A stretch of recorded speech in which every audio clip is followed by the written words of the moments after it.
Bonjour à tous, j'espère que vous allez bien, ici Overbuzz. Alors, on se retrouve aujourd'hui pour une petite news qui en fait suit un peu d'autres sujets, mais je voulais quand même en parler vite fait.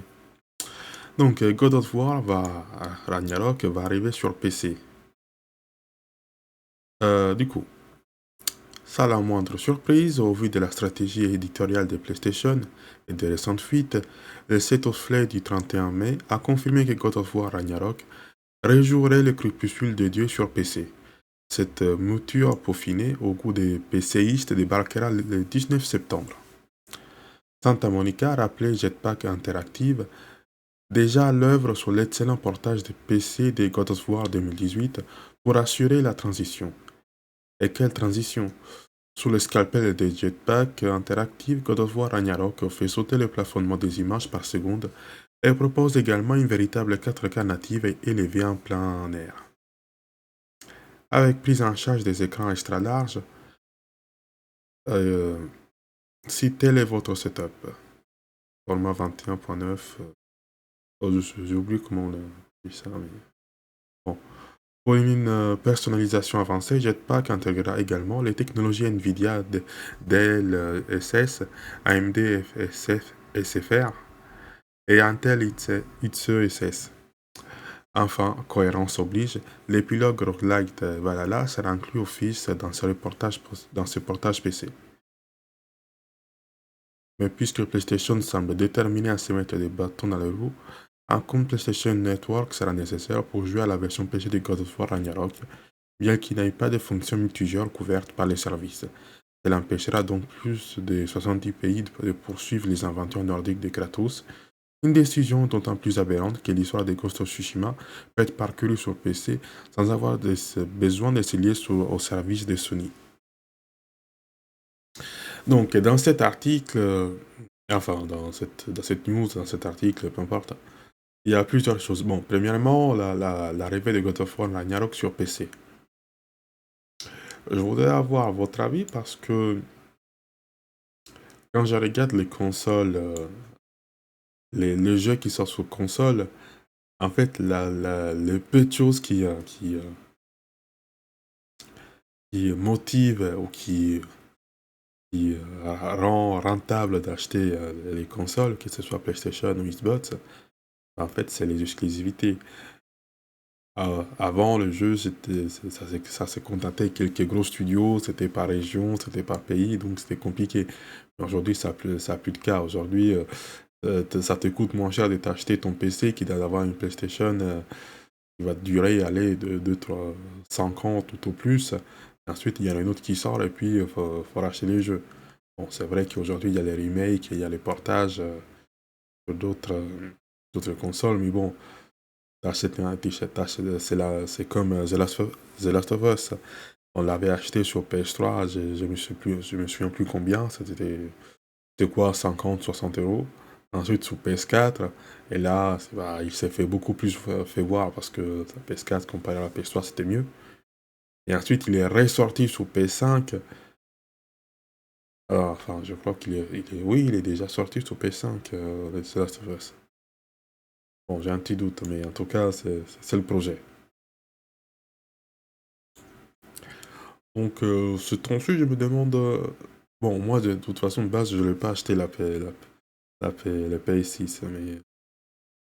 Oh, attends, on est où là? Attends, non, non, non, la PS5.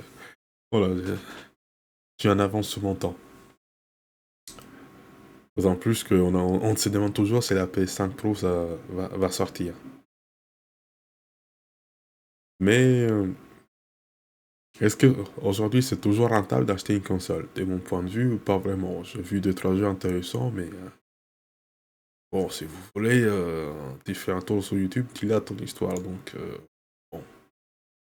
De temps en temps, quand c'est les exclusivités qui font vendre, il te dit, bon, un petit tour sur les réseaux sociaux, et puis ça te coûte moins cher, et tu te dis, tu t'amuses un peu plus, quoi. Donc ça, c'est la première chose. La deuxième chose, attendez. Ah oui, le PlayStation Network. Ah, c'était où? Ouais. Je sais pas si vous avez suivi, mais il y a à peu près un scandale similaire, enfin une situation similaire qui s'est passée avec Helldivers 2.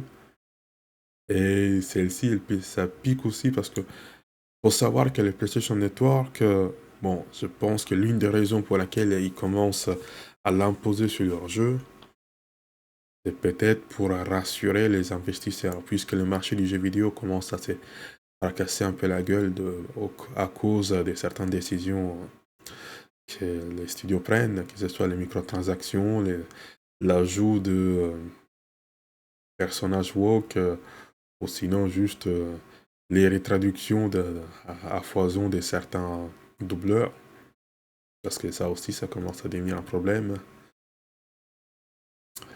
Bah, le marché commence à se casser la gueule, les studios commencent à licencier à tout va, il y a des projets qui ne se renouvellent plus.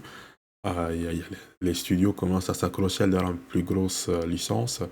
Par exemple, il y avait le studio qui avait produit Hi-Fi Rush et qui va fermer, quoi. Alors tu te dis, merde, ils ont créé Hi-Fi Rush, le truc qui s'est vendu hyper bien, mais quand même. Donc tu te dis, c'est un petit peu dommage quand même. Mais écoutez, de toute façon, c'est un peu comme ça, les grosses boîtes. Ils te font des gros jeux, et donc dès qu'ils trouvent la formule, bah, ils arrêtent. Ils se disent, bon, il ne faut plus rien toucher. C'est- Enfin, sauf s'ils sont sûrs de se faire un peu plus d'argent. Par exemple, les microtransactions, personne n'en voulait au début, et maintenant, t'en vois presque partout, quoi. Mais bon. D'ailleurs, bah, je vais en profiter juste pour parler d'un dernier sujet qui m'a turlupine un peu. Qu'est-ce que vous pensez que ça va être la suite de God of War? Parce que jusqu'ici, bon, c'était pas, on n'avançait pas dans l'obscurité, mais un petit peu quand même. C'est-à-dire que, est-ce qu'ils vont nous faire un coup à la Spider-Man, c'est-à-dire que vous allez avoir un spin-off avec Atreus d'un côté, tout seul, ou avec ses copains dans son univers? Ou est-ce qu'on va partir sur un God of War 3 directement? Sachant que l'histoire de Kratos est un peu près terminée, je veux dire, il n'y a plus grand-chose à faire. Je pense qu'il s'est... Enfin, on ne sait pas trop qu'est-ce qu'il va pouvoir faire, mais qui sait, peut-être qu'il va retourner comment dire, dans son univers, non, dans son panthéon, et essayer de reconstruire les choses. On peut imaginer qu'il ne sera pas si bien accueilli que ça, parce que bon, lorsqu'il est parti, il n'a pas laissé grand monde, donc on peut se demander qu'est-ce qui reste et qui il va trouver pour l'accueillir. Et je pense que dans le prochain opus, il va aider un petit peu Midgard à se reconstruire. Plus globalement, les sept royaumes, peut-être.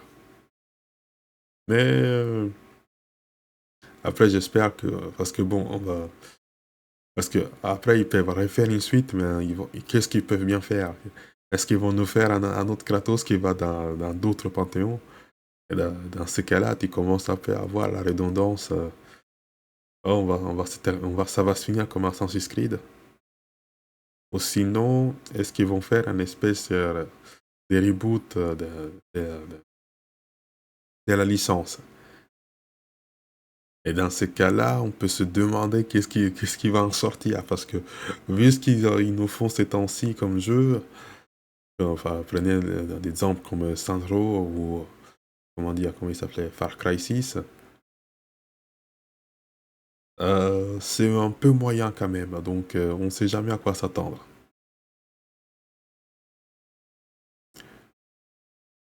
Mais bon, bon, c'était une petite vidéo. Je vous dis à la prochaine. Allez, salut!